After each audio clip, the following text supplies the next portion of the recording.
গণ অধিকার পরিষদের পক্ষ থেকে, কেন্দ্রীয় কমিটির পক্ষ থেকে নিষিদ্ধ সংগঠনের সহচর হিসাবে জাতীয় পার্টিকে আমরা নিষিদ্ধ করার দাবিতে আমরা প্রোগ্রাম করছিলাম। এবং ইতিমধ্যে জাতীয় পার্টি এবং আওয়ামী লীগের দোসরেরা প্রশাসনের সামনে থেকে এবং প্রশাসনের এক প্রকার পরোক্ষ সহায়তায় আমাদের ভিপি নুরের উপর হামলা করছে। আপনারা দেখেছেন ভিপি নুরের অলরেডি নাক কেটে গিয়েছে, ভিপি নুর মর্মাহত অবস্থায়, রাশিদ খানের হাত ভেঙে দেওয়া হয়েছে, আমাদের ছাত্র অধিকার পরিষদের সাধারণ সম্পাদক নাজমুলকে পিটিয়ে তারা জখম করেছে এবং আরো অনেকেই জখম হয়েছে।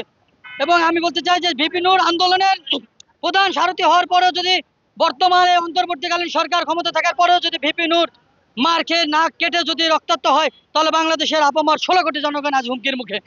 আমরা কুষ্টিয়া জেলা গণ অধিকার পরিষদের আহ্বানে আমরা মজমপুর ব্লকের কর্মসূচি দিয়েছি এবং আগামীকাল আমরা কুষ্টিয়াতে আজকের চেয়েও বৃহত্তর কর্মসূচির ঘোষণা করছি। এবং আমরা কুষ্টিয়া শহরে আওয়ামী লীগের দোসর এবং জাপার দোসরের কোনো অস্তিত্ব রাখবো না। ভাইয়ের রক্ত ঝরেছে, ভিপি নুরুল হক, রাশেদ খান সহ আমার কেন্দ্রীয় অনেক নেতা আহত, অনেক নেতা মুমূর্ষু অবস্থায় আছে। আমার ভাইয়ের রক্তের বদলা নিতে আমরা রাস্তায় নেমেছি। প্রয়োজনে কুষ্টিয়া জেলা অচল করে দেওয়ার কর্মসূচি আমি দেব। যেহেতু আমার ভাইয়ের রক্ত ঝরেছে, আমার ভাইয়ের রক্ত আজকে স্বাধীনতা, আমার ভাই রক্ত দিয়ে এই দেশকে যে আমরা ফ্যাসিস্ট মুক্ত করেছি, এই প্রশাসন এবং এই জাতীয় পার্টি এরা মিলে আবার আওয়ামী লীগের যে বাস্তবায়ন করছে, আমরা তার এগেনস্ট আমাদের প্রতিটা রক্তের কণা আমরা রোডে দিয়ে দেবো।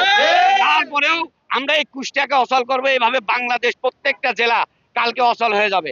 এবং আমরা কর্মসূচি কালকে আমাদের 4টেই বিক্ষোভ আছে, আমরা প্রতিবাদ বিক্ষোভ করব। এবং আজকে রাত্রে প্রশাসন থেকে যদি আমাদের এই দুষ্কৃতিকারী প্রশাসন এবং দুষ্কৃতিকারী জাপা আওয়ামী লীগ সহ যারা এই হামলা নেককারজনক হামলা করেছে, এটার সুষ্ঠু আশ্বাস এবং সঠিক আশ্বাস যদি না পাই, আমরা এই রাস্তায় গাড়ি ঘোড়া সব বন্ধ করে দেবো।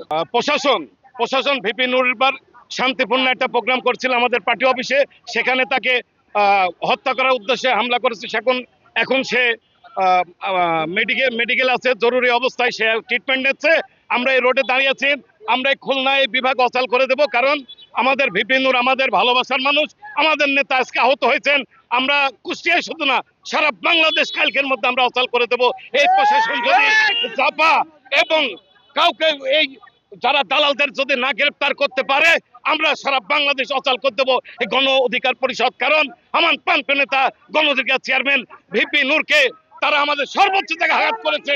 আমরা জীবন দেবো, জান দেবো, রক্ত দেবো, প্রতিবাদ করে সর্বকুষ্ঠে আমরা বন্ধ করি।